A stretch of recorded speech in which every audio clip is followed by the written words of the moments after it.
Welcome back to our Wealth Builder series. I'm Lisa Ward, the founder and CEO of Plumb Financial. So I get asked all the time from my wealth builders, how much can I afford when it comes to buying a house? Am I ready to buy a house? Well, as always, it depends. And there are so many variables in this calculation. So it truly does depend on what cash we have on hand and what our cash flow looks like going forward. So this is an example of a household that has a net income, not gross, but net income of $120,000. So after taxes, health insurance, and your retirement savings, our take home is 120. Divide that by 12 to get our monthly, that's 10,000. And the benchmark is 30% of your net take home. So mortgage payment, so that's principal, interest, taxes, and insurance on the home can't be more or shouldn't be more than 30%. So for this household, it's 3,000.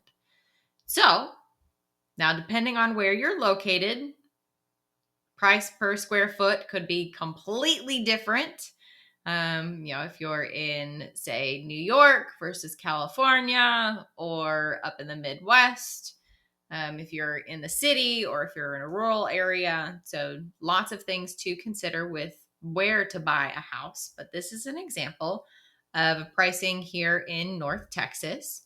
So sales price of $329,000 and closing cost can range from 4% to 7%. And what's closing costs? Well, these are additional funds that you come to closing with.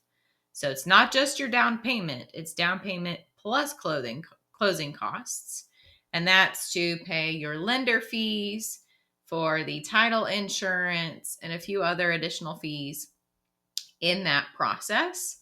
Can be 4% up to 7% of the sales price of the home. And the reason why that can vary is your lender fees can vary depending on their cost. And if you, as the buyer, are having to pay your realtor's commission of 3%, or is the seller paying your commissions for your realtor? So going off of 4, we're assuming the seller is paying both the seller and the buyer's commissions from this transaction.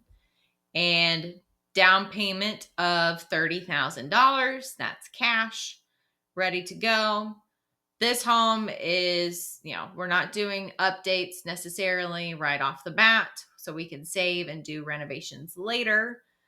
Moving costs. So if you are, needing assistance with renting a truck, a U-Haul, for example, or you're actually hiring professional movers to move, say, 2 apartments into one. You just got married and you're combining households. It's a lot of stuff to move. So there's potential costs there, like boxes, all of the packing material, rental fees for that. Furniture. So if you're going from an apartment and you don't own any of the appliances because those have been provided for you, or you rent, say, your washer and dryer, well, that might not be included in the home purchase. So you might need to buy a refrigerator. You might need to buy a new stove or an oven. Do you have a microwave? The washer and dryer? Do you have living room furniture, kitchen, dining room furniture? Are we upgrading, our bedroom suite to something a little bit nicer? So start window shopping prior to actually buying things. Your realtor and your lender will definitely say, don't make any purchases during the buying process, because that affects what you can purchase come closing, because that affects what cash is actually available. So do that after the fact. And then savings, because things happen. Yes, you could have a fantastic inspector, but stuff comes up when you buy a home.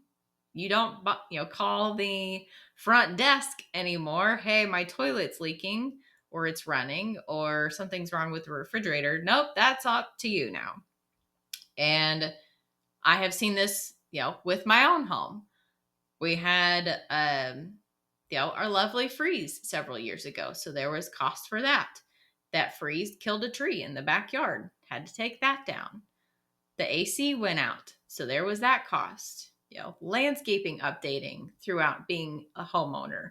So larger things can come up. There's stuff that you don't know that's behind the walls. Lovely Mother Nature can also cause some issues. So having savings is super important.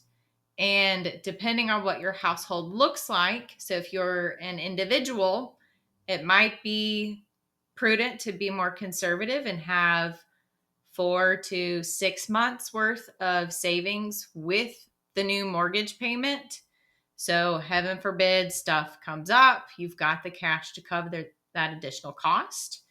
Or if it's a dual income household, 3 months worth of savings. So if either one of you lost a job or we had, to replace the AC and we've got a $7,000, $10,000 expense we weren't expecting, the monthly cash flow isn't completely hit.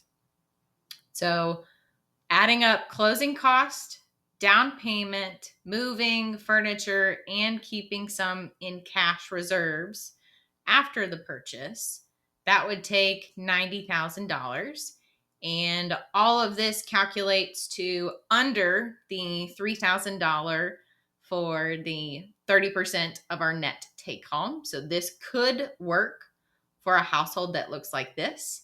But if we needed to do renovations, for example, say we wanted to update something, so adding 5,000 in there, then our savings goal is increased. So all of this is variable. So if you want to look at your particular household, what does it take to purchase your first home? Please let me know. Would love to run the numbers with you. So schedule your blueprint call today.